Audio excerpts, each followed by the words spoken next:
Hey YouTubers, Electric Adventures here, and I've got a couple of packages in the mail. So we have two boxes, one large, one small. I think I know what's in these. So we'll go for the small one first. Just work out where the sticky tape is.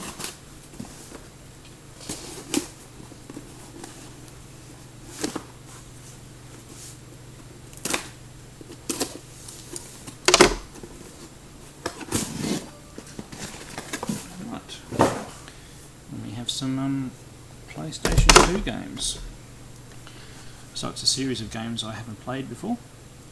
So we've got Devils May Cry, which I've heard a little bit about. I've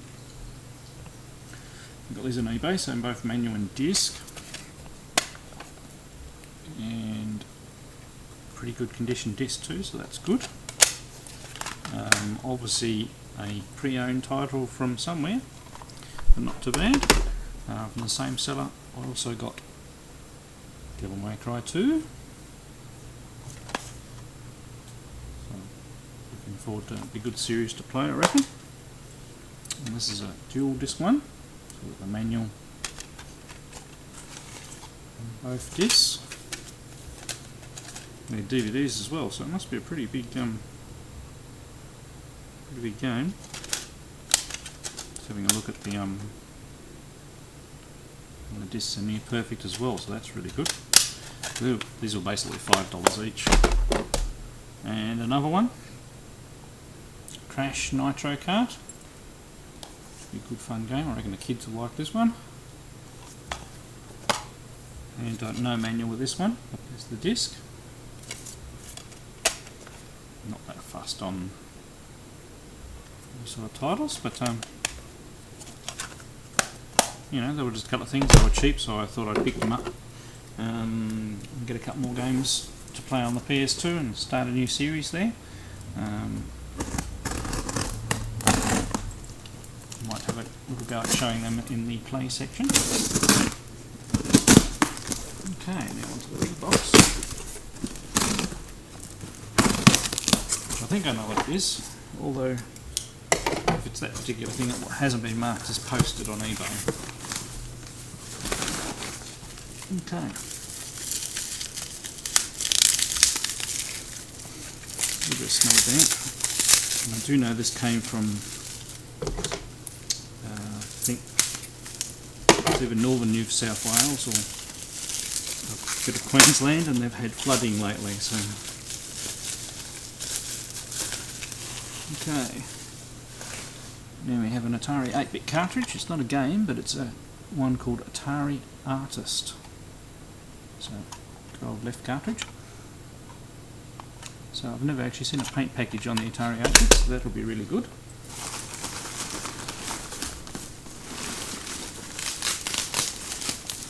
And next we have, which is a slightly harder piece of hardware to get for the Atari 8-bits,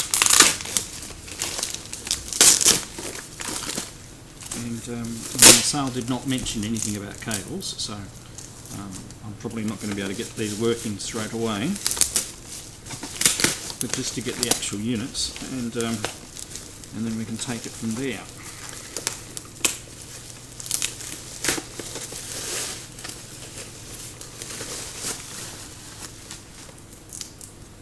Right, we have, hold that up there, an Atari 1050 5¼ inch floppy. It's got a couple of switches on it, some LEDs, power on off there. Around the back we have a power in, and this is the I/O connectors, like a DMA, analog or serial, I think they hooked them up by, and a drive select switch. Now I'm going to have to do a bit of research and find out what power they require for these. There's no markings on the case, unless we find something in the else in the box. Now the actual drive is a little loose in the tray, so we'll have to just take it apart and give it a clean out and see how we go. And also in here is something that I've been after for a little while.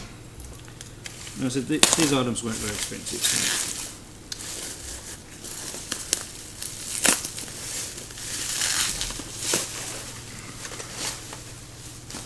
So we have an Atari 800 XL. Now Atari haven't changed their power supplies for a while, so after a little bit of checking, I'm hoping that one of either, because the XL and the XE use the identical power supply, so get this right. Yeah, I'm troubles getting my lefts and rights right here. So here we have on-off switch power. So it's RF out, and then we've got another plug that hasn't changed for a while, an Atari monitor cable, the expansion bus, and peripheral. So that's where you hook up the hard disk. So it's you know, you see a few of these around, and they don't always have all their keys. Quite often they have one of these missing. So this one looks like it's got all those. I mean, it is a little dirty for the age, but all the keys seem to work. And it's not too dirty in the cartridge slot. So we'll just have to wait and see how we go. At the very least, I'll have a representation from this era, even if it doesn't work. So, but they're pretty tough beasties. So it's more likely that the power supply either got lost or failed, and hopefully the computer itself will be fine. Right, just double check. I seriously doubt there are any cables because they weren't listed. Alright, we'll do a quick play session. I'll do that Atari Artist cartridge, and a quick run through on those PS2 games. Okay, back shortly.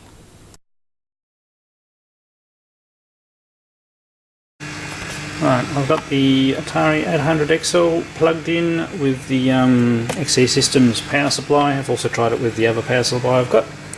And it turns on, and we get a picture. Of course, having the same problem I have with this TV all the time. And it works, and I've got colour, which is good, so it's definitely a power one. When we get sound, we just get a bit of sound interference, that's all.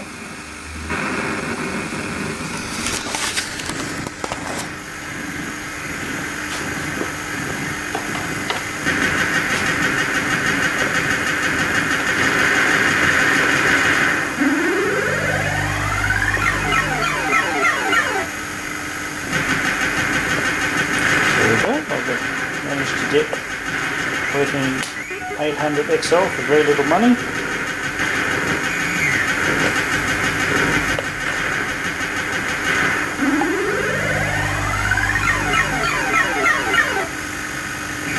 And it does use the same AV cable as the 130XE, so we'll be able to hook it up to the monitor later. So.